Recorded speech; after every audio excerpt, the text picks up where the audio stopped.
বিশ্বকাপের মঞ্চে গ্রুপ পর্বের ৩ ম্যাচে দাপুটে পারফরমেন্স দেখিয়েছেন ব্রাজিলিয়ান সুপারস্টার ভিনিসিয়াস জুনিয়র। ৩ ম্যাচে ৪ গোল, সঙ্গে একটি অ্যাসিস্ট।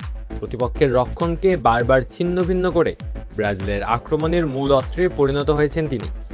তবে স্কটল্যান্ডের বিপক্ষে সেই রাতটা আরও স্মরণীয় হতে পারত।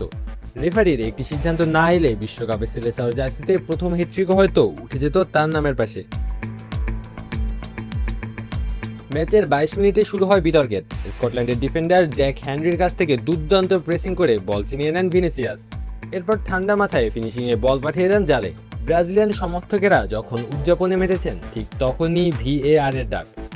রিপ্লে দেখে মেক্সিকান রেফারি সিজার রামোস মনে করেন বল দখলের মুহূর্তে হেনরিকে ফাউল করেছিলেন ভিনি। মুহূর্তেই বাতিল হয়ে যায় গোল। রিপ্লেতে দেখা যায় বলে নিয়ন্ত্রণ নিতে গিয়ে দুই ফুটবলারের মধ্যে শারীরিক সংস্পর্শ হয়েছিল। সেটি যথেষ্ট ছিল কিনা তা নিয়ে ম্যাচের পরও বিতর্ক থামেনি। কিন্তু রেফারির বাসি শেষ কথা, ফলে হতাশা নিয়ে খেলায় ফিরতে হয় ব্রাজিলকে। তবে ভিনিসিয়াসের বিশেষত্বই হলো একটি সিদ্ধান্ত তার আত্মবিশ্বাস নষ্ট করতে পারে না। প্রথমার্ধের যোগ করার সময় আবারও আঘাত হানেন তিনি। ডান প্রান্ত থেকে বুনো গিমারাইজের নিখুঁত ক্রসে অসাধারণ টাইমিংয়ে হেড করে বল জালে জড়ান ব্রাজিলিয়ান এই ফরওয়ার্ড। প্রায় ২ বছর ৩ মাস পর হেড থেকে গোল করলেন ভিনি, আর সেটিও এমন মঞ্চে যেখানে প্রতিটি গোলও এক একটা ইতিহাস। এবং R32 রেফ্রিজারেন্ট শীতল রাখবে ঘর, সাথে হবে smart electric consumption. Vision crafting happiness. এই গোলের পর সবচেয়ে আবেগী প্রতিক্রিয়া দেখা গেল ব্রাজিলের ডাগআউটে। কার্লো আনচেলত্তি আর নিজেকে ধরে রাখতে পারেননি। ক্ষোভে ছুটে যান চতুর্থ রেফারির দিকে। উত্তেজিত কণ্ঠে বলে ওঠেন, এবার এটাও বাতিল করে দেখাও।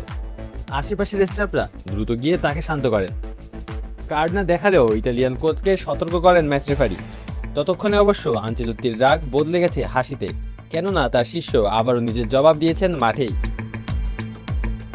ম্যাচ শেষে সেই গোলের পেছনের মজার গল্প জানালেন ভিনিসিয়াস। হাসতে হাসতেই তিনি বলেন, আনচেলত্তি নাকি তাকে বলেছিলেন হেড করে গোল করা তার জন্য প্রায় অসম্ভব।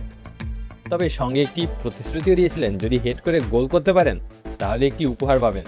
গোল করার পর তাই দূর থেকে কোচকে বিশেষ ইঙ্গিতে মনে করিয়ে দেন সেই প্রতিশ্রুতির কথা। হ্যাট্রিকটা শেষ পর্যন্ত হয়নি, পরিসংখ্যানের খাতায় একটি গোল কমই রয়ে গেল। কিন্তু ভিনিসিয়াস যা দেখিয়েছেন তাতে বোঝা যাচ্ছে তিনি এখন ব্রাজিলের আক্রমণ ভাগের সবচেয়ে ভয়ঙ্কর অস্ত্র। আল ওয়াসি তালুকদার, অন ফিল্ড।